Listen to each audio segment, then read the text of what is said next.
Good afternoon, everybody. Welcome to the John Thomas Hill Show. And on this podcast, we're going to be talking about the opportunities and challenges facing the entertainment industry in the coming post-pandemic era. Now, obviously, we're still, if you're listening to this right after I recorded it, we're still in the pandemic. But the hope is that sometime before the end of this year, 2021, the pandemic will be over with, or at least for the most part over with, and we can get back to something close to normal.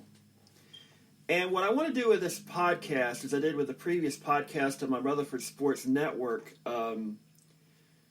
podcast, is to talk about the challenges and opportunities facing the entertainment industry once the pandemic is over with. It's enough to talk about it as it is right now, but soon enough, the challenges of the post-pandemic era will be upon us, hopefully sooner than later. And what we will have to do to deal with those challenges, the industry will have to do to deal with those challenges. I'm going to take a look at television, both in broadcast networks, cable satellite television, and streaming services. I'm going to take a look at the movie industry, both from filmmaking itself as well as movie theaters, and also the music industry, both production of music as well as concerts, and how we buy music nowadays, and whatever other topics I can think of. First of all, let's take a look at television. Right now, streaming services are really bustling. Netflix had a banner year last year. Amazon Prime did well. Hulu did well. Peacock emerged. HBO Max emerged. They're both now on Roku. Peacock is also on the Fire Stick. No, I'm sorry. HBO Max, I believe, is on the Fire Stick. Peacock isn't there yet. Although, I don't have an Amazon Fire Stick at the moment, so I wouldn't quote myself on whether or not the Amazon that HBO Max is on Amazon Fire Stick. So I believe it is. I know Peacock is not on the Fire Stick. So anyhow, the truth is that streaming services have really bustled in this era of the pandemic, and people have had to stay at home. They've not wanted to just watch the traditional broadcast schedule. They've wanted to binge watch a lot of TV series and whatnot, and streaming services have been there to give them that opportunity, and we've seen shows past and present become very, very popular. There's been a lot of people very happy with nostalgia, and that's kind of brought about unfortunately, the reboot thing again. I'm one of those people, I really think reboots have been way overdone. There are a lot of shows that really didn't deserve to be rebooted, and they got rebooted and showed that why they really shouldn't have been rebooted anyway. But anyhow, the big challenge right now for television is getting fresh content onto the TV sets. Now, pretty much everything that was produced before the pandemic hit has been put out there. Very, very little is left that hasn't been put out there, if anything at all. So what we're dealing with now in the coming months is stuff that's been put out there, or basically produced in the pandemic era.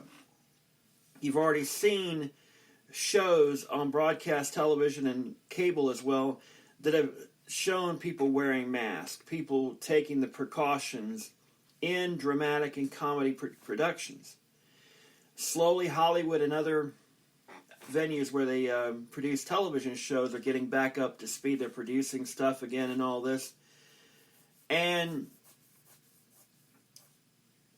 with this renewed interest in all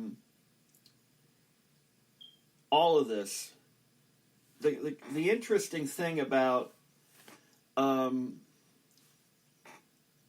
me about this is the fact that there's so much production, there's so much demand for this, and the supply was meeting the demand before the pandemic for the most part. Now all of a sudden, because things have kind of ground to a halt for a while in Hollywood and now are just getting back into the swing of things to a certain degree, not nearly to what it was beforehand, obviously. There is a lot of demand for fresh content, for new content. And that has really helped Netflix, that's helped Amazon Prime to a degree, that's helped Hulu. The broadcast networks, unfortunately, they're once again getting left in the dust. And the main reason is because broadcast networks have to abide by FCC regulations, as well as the fact that you've got affiliates you've got to worry about. You've got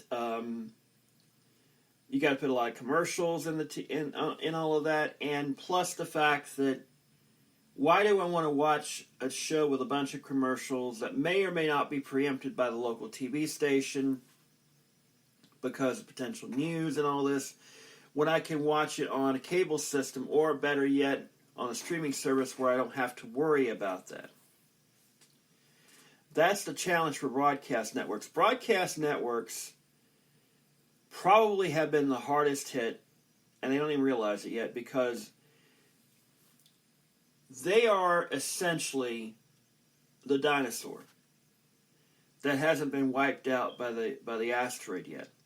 But they're on the way out for the most part. They may stay around to a certain degree, but the fact is that when you look at it, you get the bulk of your information these days from the internet, either through your smartphone, your tablet, your laptop, and you find out about the news not just by watching your local news, but by the local news app you've got on your phone or your tablet or whatnot and such. So the whole methodology, the whole reason broadcast networks exist nowadays is being slowly pushed away. And unfortunately, the broadcast stations don't have the ability, because broadcasting stuff is so expensive. And I should say broadcast quality stuff is so expensive that production, here's my thinking on this. I think broadcast networks are going to die out within the next 10 to 20 years, if not sooner. And they're not going to die out in the sense of they're going to completely go away. They're going to transition over to, and we're seeing it already, to streaming networks, either one or more streaming networks, to where you can get what you need to get with as very limited commercial interruption as possible.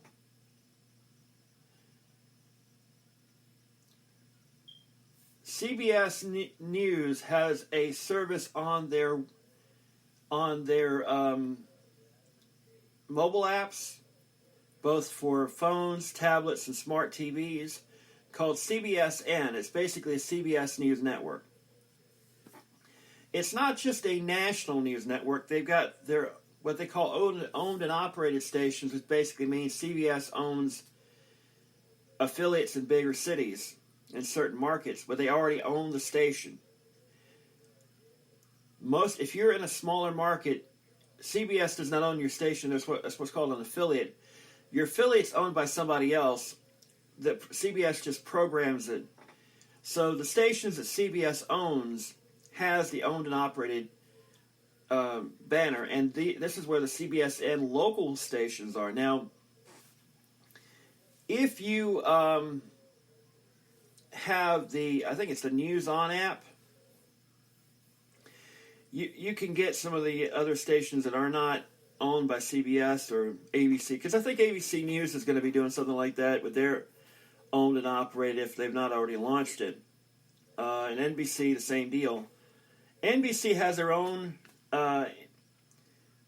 service. It's different from MSNBC, which I could see in the near future, MSNBC and this service merging together.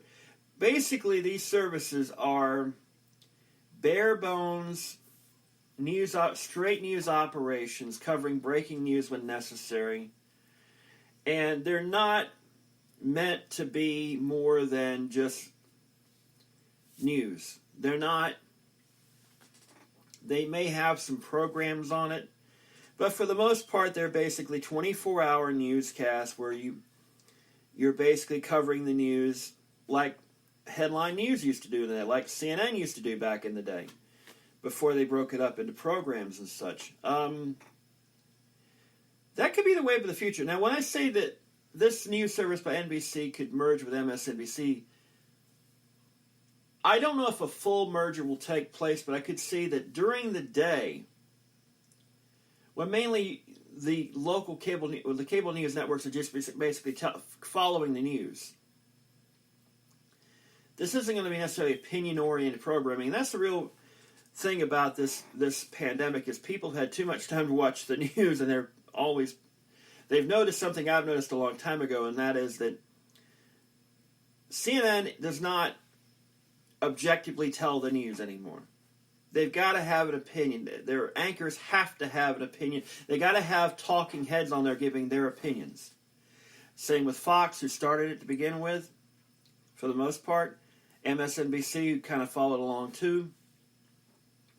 It's not just telling you the news anymore. They're analyzing it, and the one thing people have picked up upon, this was not just during the pandemic, but before the pandemic shortly, was that in order to get people to watch, they think people want to watch talking heads, analysts and all this, analysis and all this, commentary and all this. And to a degree, they're true. The ratings show it out. And this is not just in news, sports as well. You have so much talking sports. It's not even funny. And now it's with people staying at home, working from home and all this, they're having to watch and listen to this stuff, not just on television, but radio as well. I'll get to radio in just a bit. I should have said at the beginning, added radio too, and I'll get to them as well. But from the perspective of broadcast television, they got to change the game. They got to find a way to not just be what they are, which is basically talk shows in the mornings that just honk people off, and then judge shows, or it's not. And it's basically inexpensive television that's just there to be watched passively. You have a few game shows. You still got Jeopardy around. I don't know if Ken Jennings is going to be the future host. I've heard some yay, nay kind of deal on it. You've got Wheel of Fortune, Pat Sajak, and Vanna White seem like they'll be there for the next 30 years after I don't think they're going to die anytime soon. There's some other game shows as well. It's just broadcast television runs on reruns, infomercials, and just news. They don't want to take any risk anymore. They know what they know what people will watch. They'll watch news through the gamut. And I think somewhere down the road you're going to see this move to put more and more news on, because it's cheaper to produce by basically just recycling all the stories. And for those of us of a certain age, we remember when the only time you could watch news on television was 6 p.m. and 11 p.m. That was it. Period. No morning report except for the Today Show and Good Morning America, you might have one station in your market that did a midday report. Maybe one. And usually that was either a half-hour report or it was like a little blurb in part of a lifestyle show where they had maybe like 2 or 3 minutes of just the top headlines, and then the rest of the show was just lifestyle, or back in the day, I guess you call it a homemaker show, women's kind of stuff back in the day, before, we realized homemaking stuff was not for broadcast. You have to be kind of a certain age. There used to be people at local stations that did homemaking stuff, basically women, that would host segments or even entire shows about homemaking. Because back in the day, when television got started, women were at home. They were the homemakers. And that's a simple statement of fact. And things have changed from the 50s and 60s and 70s to now, where you have both parents working out of the home. And it's not always a guarantee that the person at home that is the homemaker is a woman anymore. So there's the whole game's changed, and television has always been a little slow on the uptick. But at the same time, they gotta change things around, because if they don't change things around, what does that mean? Find ways to do more local programming. Get away from syndication. Take a chance and produce your own stuff. And it's not really that expensive anymore. Here's the thing. I've got a smartphone right in my hand right here. I've got, right over here, a tripod. I could take this smartphone and a tripod and actually produce my own show. I got to write it. I got to put the segments and such and make time for commercials and all that, but you could theoretically do that. It's a liberating experience, but for some reason broadcast stations don't want to do that. They're stuck in this, and they gotta realize very, very soon, within the next 10 years, if not sooner, these affiliations could go away, and it's going to start in small markets. And ABC is going to go, well, why do we have an affiliation when you're not giving us that many viewers? And they can just simply download ESPN Plus or Disney Plus or Hulu or whatever else Disney ABC comes up with. Same with NBC. Why don't you just watch your stuff on Peacock instead of tuning in your station? It's going to start with the smaller markets, and it's going to work its way up to where a lot of these stations are going to lose their network affiliation, and they're going to either have to syndicate the hell out of each other, or they're going to have to produce their own programming, or they're going to go out of business. I think it's going to happen. Now, not everybody's going to go out of business, because you're going to have stations that'll go a lot of news, but people are going to want to watch news all the time. There's going to be an opportunity here in the next 10 years where a lot of these people who are creating content on YouTube and Snapchat and TikTok and all this are going to have the opportunity to bring those to broadcast television, because there's going to be a desire to fill the gap left by the ending of broadcast network affiliations, which I think is going to come in the next 10 or 20 years, because the broadcast networks are going to move their stuff over to streaming to where they can have more control over it. They can have more control over the advertising, because there's going to be advertising-sponsored streaming services to where they're either free or they're inexpensive. like Peacock has a plan for $4.99 a month for ads, $9.99 without ads. What that does, it gives a lot of people are going to take the $4.99 and just watch the ads because they've always done that. That gives them more money because they control the ad revenue. All the ad revenue is going to them. It's not being split between, the national ads go to the national network, but there's always space for local ads during any program. And they can run that 24/7.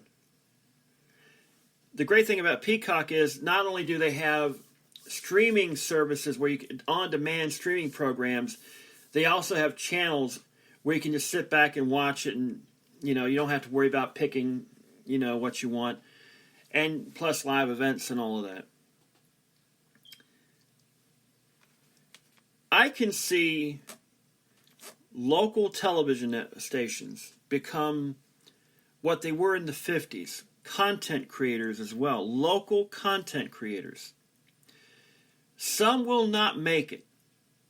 The ones that make it, the ones that survive, will be the ones that capitalize on this locally to create their own content, to create their own kids shows, to create their own lifestyle shows, to create their own news shows and documentaries and travel logs and all of this.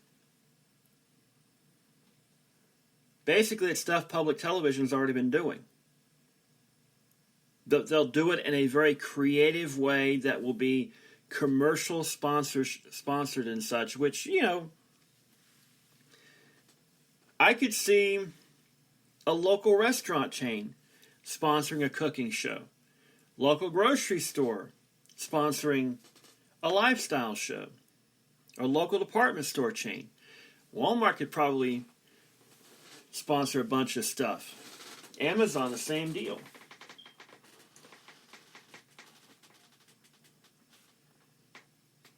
Now, the one thing you're going to hear a lot in this podcast is content creation, not just in television, but in radio, in movies, and in music.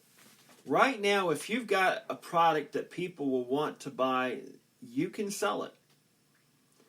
And if you can do it in a cost-effective way, not cheap. It can't look cheap, but it has to look like it's professional.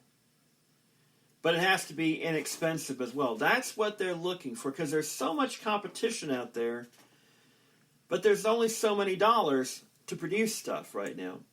And the winners are going to be the ones that can create the content as cost effectively as possible. And that's why I could see a lot of these YouTubers and TikTokers and Snapchatters and whatnot eventually move over to a broadcast stations to where they can have their own shows and such, because there's going to be a need for it. The broadcast stations are going to have to experiment. They're going to have to see what floats and what doesn't float, because they're not going to have these affiliations anymore. And they can't just run 24/7 news, because people will tune it out. They don't want to watch 24/7 news. They will want to watch news at a particular time, but not all the time.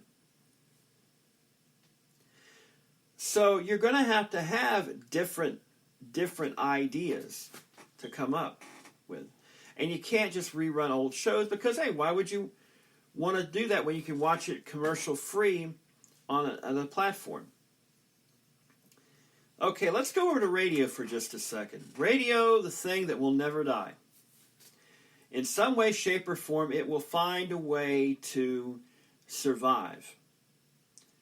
And it'll be similar to what we're seeing in television. The big syndicated networks, I think, are not necessarily going to die out, but they are not going to be what they once were. You're going to get syndicated programs, but those big syndicated networks I could see dying out, because the biggest competition they've got is Pandora, Spotify, and podcasting. And SiriusXM to a certain degree, even though SiriusXM is under pressure from Pandora and Spotify themselves. And the one thing about Pandora and Spotify is that you can purchase the premium. You'll have to purchase your you can purchase a premium service. I'm sorry if it seemed like I got a little confused there. I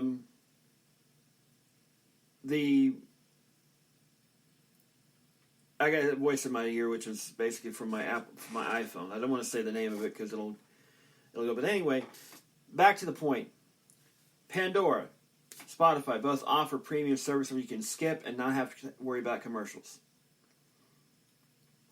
If you really love your music, you'll go with it. If you don't, you'll endure the commercials and not being able to have to skip all the time. Radio is heavily ad driven,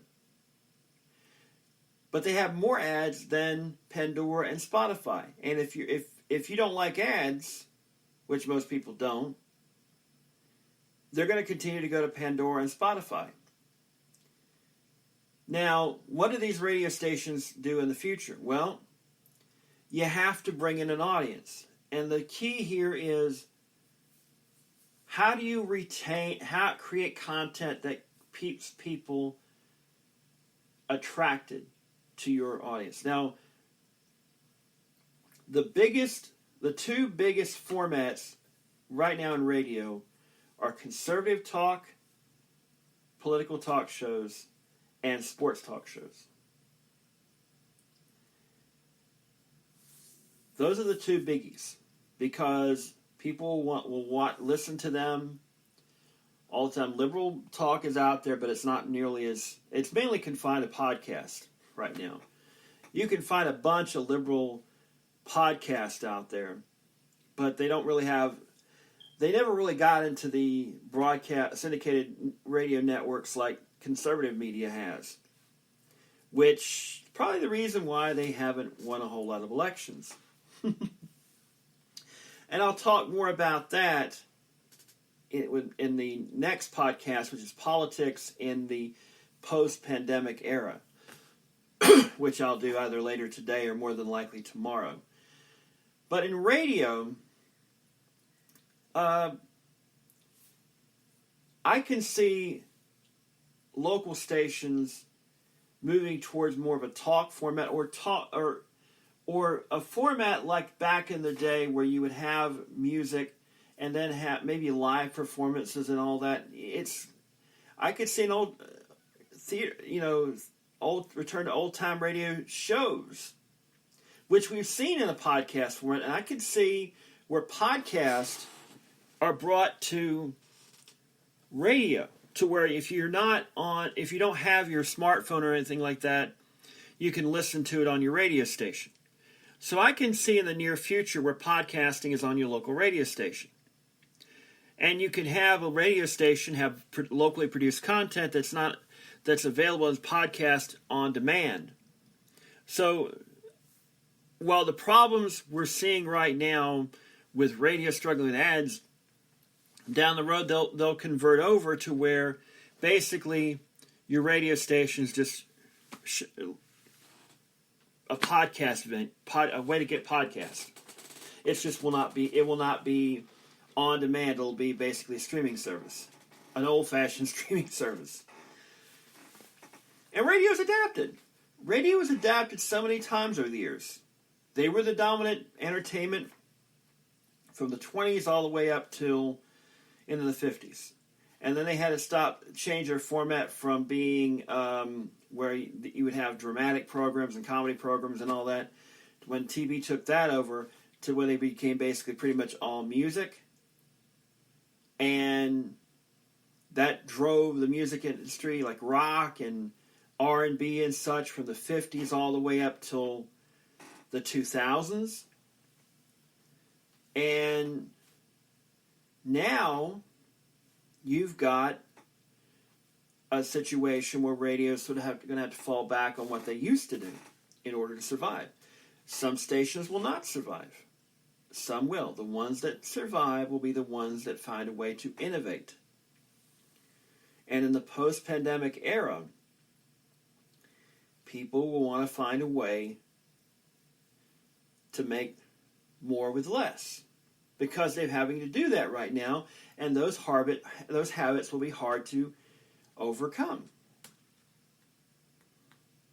Podcasts are a very big business right now. You would never have imagined it 20 years ago or less than 20 years ago when the first iPods came out, and all of a sudden, instead of just putting a bunch of music on there, now you could put radio shows on there. And the great thing about podcasting like this one, I don't have to worry about putting in a commercial spot.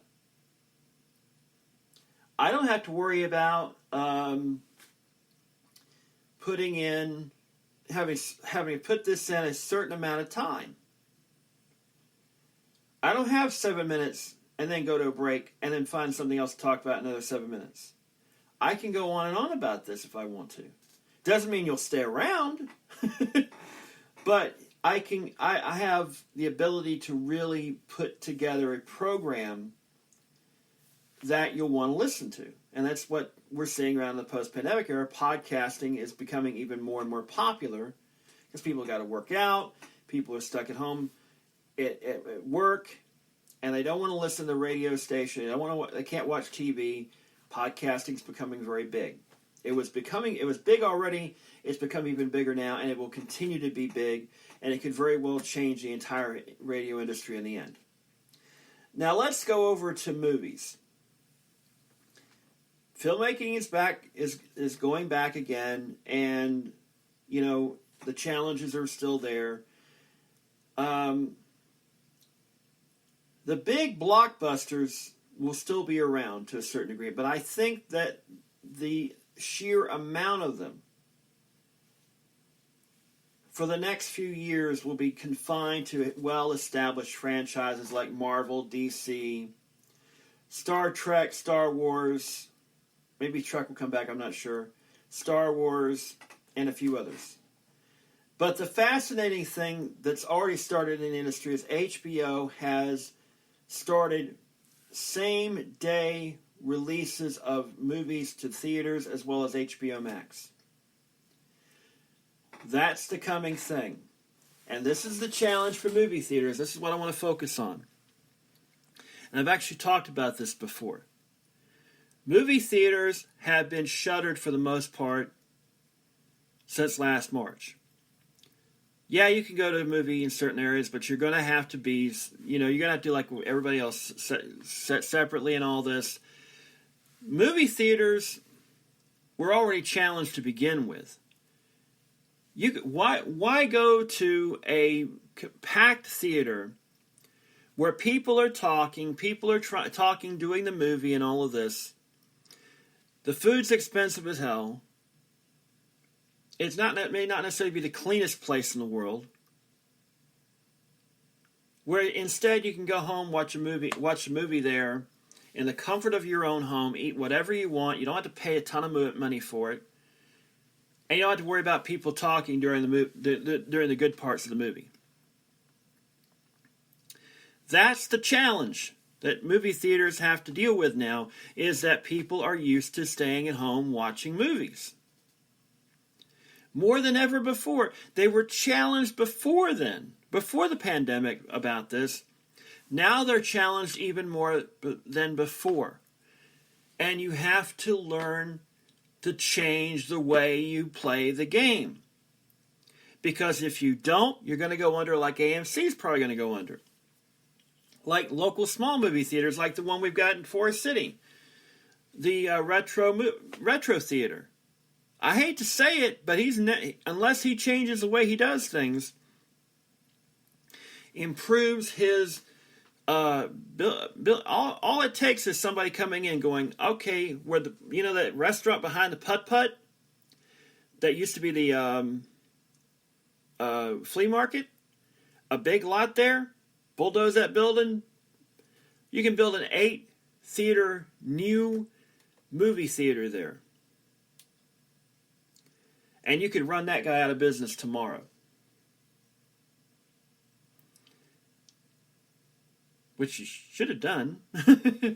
Because we're in an area where the movie... We could have had one of those, but unfortunately it was blocked because the guy that owns the old Fourth Theater, the Retro Theater, didn't want to see his business go under. And he had connections. Well, no matter how many connections you have, if you have an inferior product, people are not going to come to it. And when you have an inferior product in an area where you can get HBO Max, you can get Peacock, you can get Amazon Prime and Netflix and all that, and you can get good new movies, nobody's going to come to your crappy theater because it's the only theater in the county, and they don't want to travel. People will travel to Spartanburg. They will travel to Shelby. They will travel to Morganton or Hendersonville or whatever to watch a movie. So unless you're willing to put the money up, either sell it and have to somebody that'll actually put some money into it and actually create the thing. I'm sorry. It's going to go out of business within the next 5-10 years. It's doomed. The guy is going to do everything he can to prevent that from happening, I'm sure, but it is doomed. Okay? Unless you are willing to change the movie theater experience to a more than just going to a movie experience, you are doomed. Now, drive-ins will be back, I believe, because you are going to change that to an event experience. You don't have to get out of your car. You can make an app where you can have people bring you food to your car, to a certain spot. You're going to be able to listen to the movie on your FM radio, and you're going to be able to have a little app where you can order your food. You don't have to even get out of your car to go because there'll be somebody bringing it to you. That's why I think drive-ins are the next big thing, because you can go to a drive-in movie. You'll have different theaters. Now it means a lot of space. You want to have more than one movie. But the great thing about that is you could use those as an outdoor venue. Have maybe 2 or 3 screens and have an outdoor venue where a small act is performing or whatnot. Now, yeah, the weather's a problem, of course, and there is that risk, but it's well worth it. Plus, you can use the facility for other things like flea markets.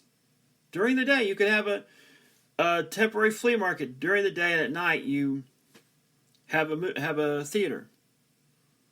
That's what they used to do at the local drive-in theater before it went out of business, and now it's gone. The wonderful thing about this is that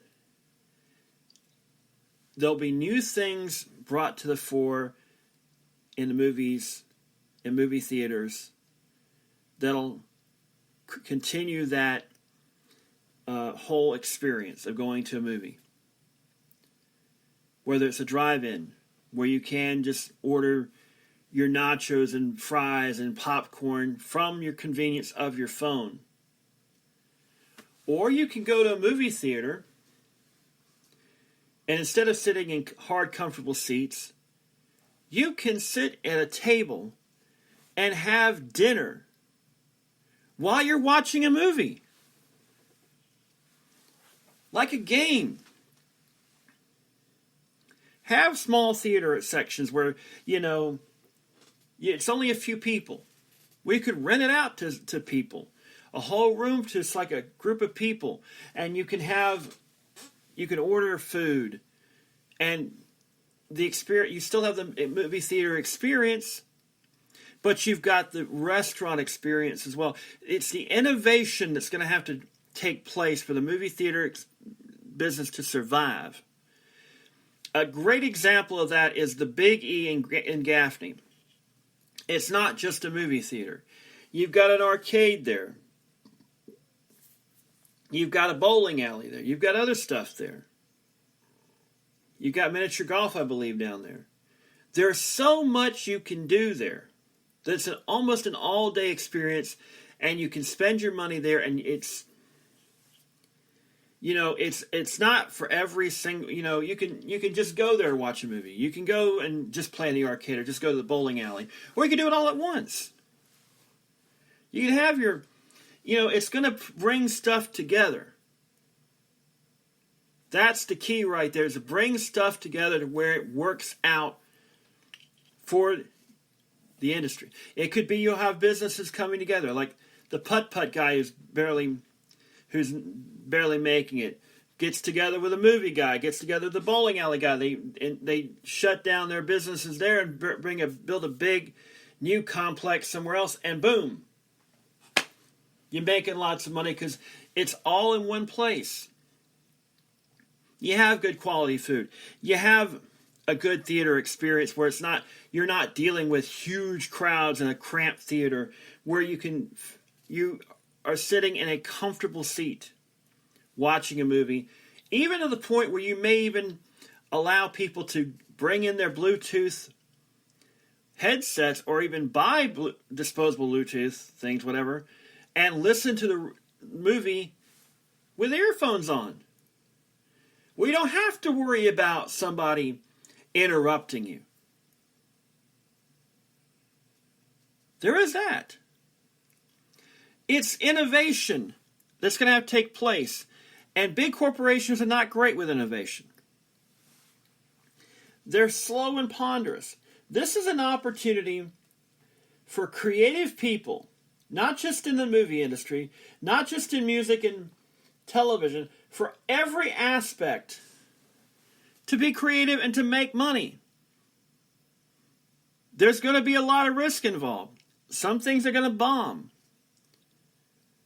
But there's a lot of potential out there if you've got the money and you've got the energy and you got the time to do it. And you don't really need a whole lot of money. If you've got the idea and you have the ability to sell it to get investors intrigued by it, you have that capability of making a ton of money. And the movie theater industry needs to innovate big time if it wants to survive. If it doesn't do that, it's doomed. It is doomed.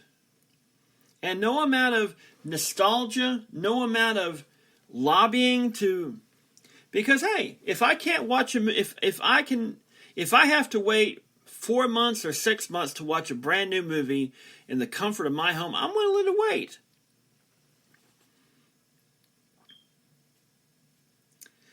Spoilers aren't the stigma they used to be. Yeah, you still got people who cry foul about spoilers and all this.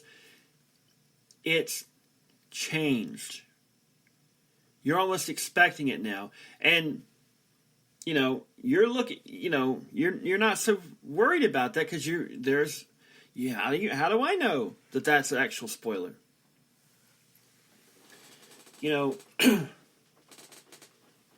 The whole industry has to change. And it changes through innovation. Drive-ins can make a comeback. But you make it where it's a nostalgia thing, but also you use technology to make it even better. And you bring more than just going to the movie theater together.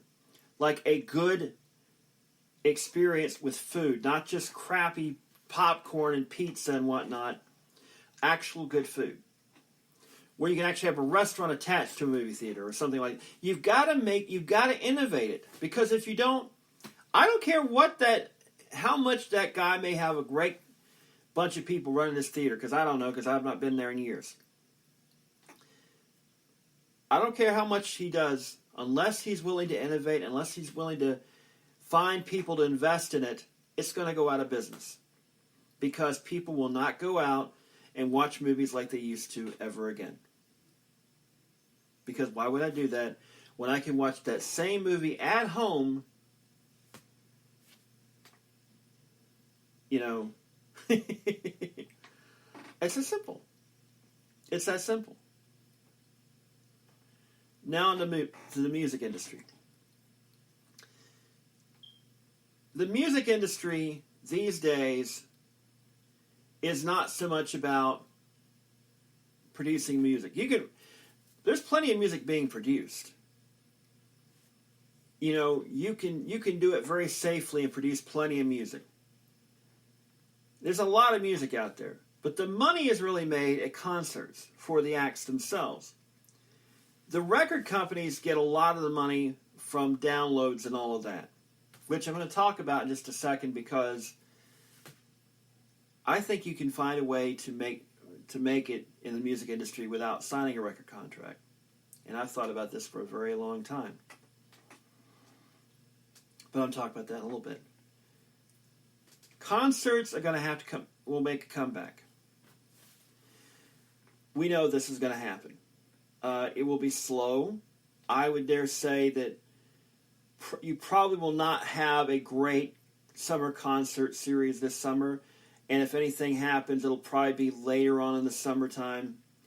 But the big festivals this summer, it's iffy.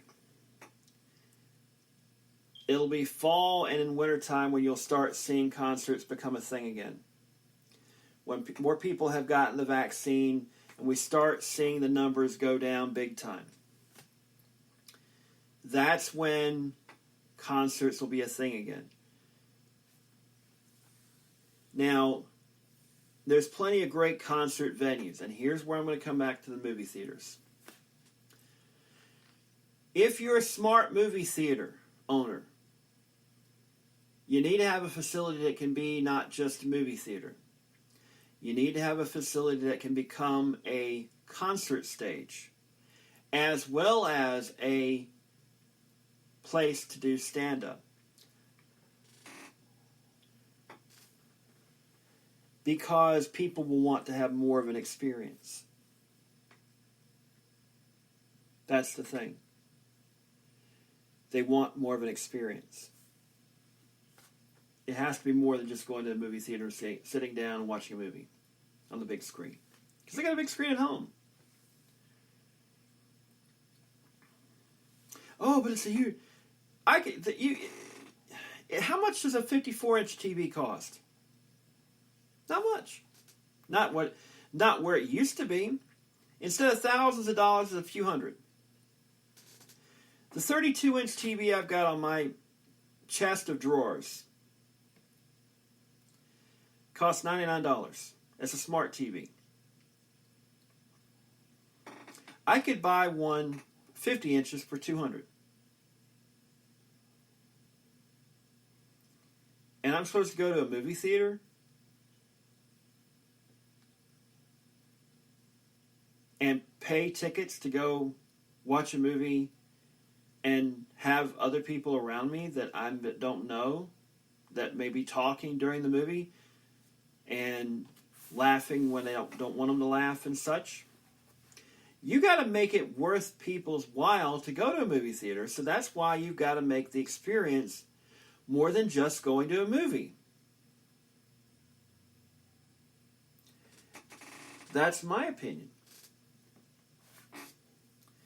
I wish I had the money to invest in it. I'll tell you right now, if I'd won that $1 billion Powerball, I'd have bought that guy out, shut the movie theater down for a while, and just completely renovated it, and turned it into one theater.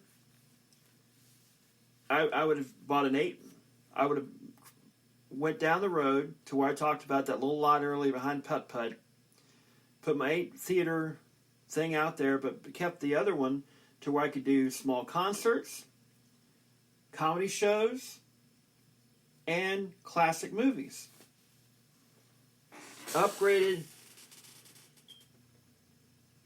upgraded them to, I'd upgrade it to where the restaurant in the movie theater would be great. And I'd do what I could to get more parking. You have to find ways to increase business, and that means by creating an experience. You go to a baseball game at Truist Field in Atlanta once they start bringing fans back. It's not just a baseball game. There's stuff going on all the time, before the game, during the game, and even after the game.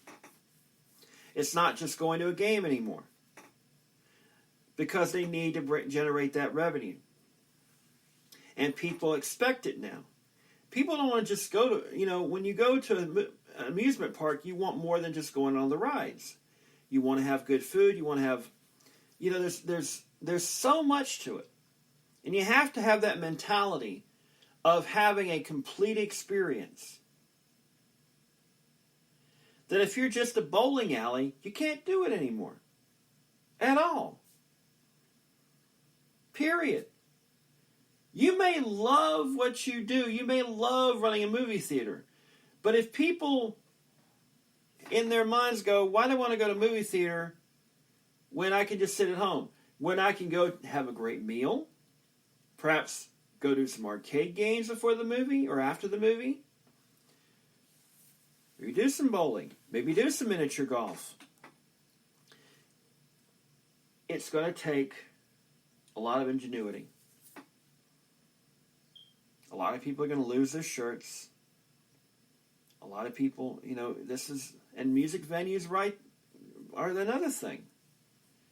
You have to be not just a music venue for one particular brand, but also at the same time, you can't just be a music venue and just do music. You have to do more than that. You have to have a comedy night. You have to expand and innovate. That's the whole point of this podcast. Is if you want to survive in the post-pandemic era, you have to give people a reason to get out of their house, which they are fine with staying in right now, but they will be desire to get out of it to go do stuff because they've stayed in it too long. You want to give them a reason to come to your place. And they'll do it the first couple of times. The key is finding a way to get people to go, I like this. I'm going to come even more. I can do a lot of different things. I don't have to sit down in a movie theater and listen to those kids down there laughing or those old folks complaining about the movie or giving, those young punks down there giving out spoilers and such because they've already seen the movie. You have to find ways to make it worth the while to come out and endure that. That's the key. Right there. You have to make it worth their while. That's the whole thing about this thing. Innovation. Pure and simple. Innovation. To recap, movie theaters, movies have to innovate to where, you can stay at home and watch a movie, but there's this movie theater experience that's not just going to a movie. You can get great food there. You can maybe catch a band, maybe catch a stand-up act too. And other things. There's so much that needs to be done to survive and thrive in a environment. And I'm just throwing ideas out there. Let me throw something in. Let me add something to this. Restaurants. Okay? Restaurants are a very competitive business. They're going to be even more competitive when you don't have COVID restrictions anymore. Because there are going to be a lot of people who want to get into the business to see if they can survive. So if you're an already existing restaurateur, your problems don't end once the pandemic's over with. Because all of a sudden you're going to have people coming in that go, hey, I always wanted to open up a restaurant. So you're going to have to innovate. You're going to have to make the experience of eating out not just going to get a great meal. It's knowing the market that you want to cater to. It's knowing how to respond to your customers. There are a lot of restaurants that have done well in this era. Some who've managed to stay afloat that should have went under. There are some who did go under. And it sucks. This is a challenging time for us all. If you're a business owner, you have to innovate. And if you're not using technology, if you're not trying to find some way to get a mobile app to where people can order at your place, you're throwing money away. Yeah, it costs money, but the old axiom of you got to spend money to make money. Look, if I had a restaurant and I had the opportunity to get people to use a mobile app to order something and come to my restaurant and get it, guess what? That's smart. That's brilliant. Sonic's got an app on their phone. McDonald's, Burger King, Wendy's. Arby's really don't have one around here because Arby's app sucks. You can't order. But, you got DoorDash. Some places have Grubhub. We don't have it. But Hardee's, KFC around here they don't have where you can go and order off the app. Yes, the workers are inconvenienced. That's why you got to innovate. And that's why in some cases you got to pay them more. Because they're getting more responsibilities. They're not just flipping burgers anymore and standing at a cash register. They're having to manage mobile orders. They're having to manage all this other sort of stuff. Innovation. If you're a small business, you're able to innovate faster than a big corporation. You got to take advantage of that. And the restaurant industry can do a lot. Comedy clubs are going to have to innovate. Music clubs are going to have to innovate. Every venue is going to have to innovate because if you don't, you're done.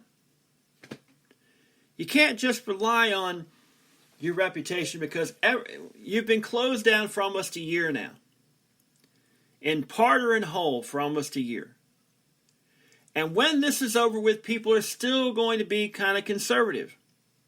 Yeah, they're going to want to go out, but they're not really wanting to stick their neck out too far just yet.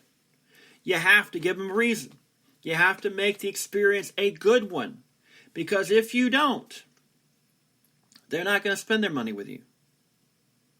At all. They won't care about you. They don't care that your passion is just running a movie theater. Because they can watch a movie at home. If you give them more than just a movie, that's something that's really, really good that they're willing to put their money on and not just bad sodas and bad popcorn and candy that's overly priced. You have to be willing to give to put that out there. To put good quality product out there. That's where it's going to be at. Good quality product. A good experience. People are willing to pay for that. And if you're just trying to get butts and seats, you're not going to succeed. You've got to put something good out there. That's affordable, but willing for people to spend the money to go there.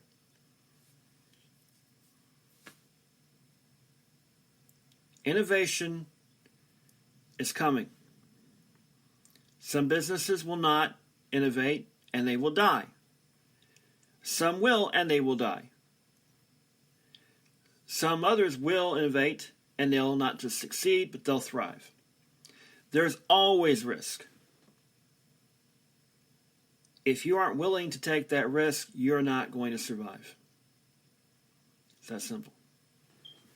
Whether it be in movies, television, radio, music, anything entertainment related.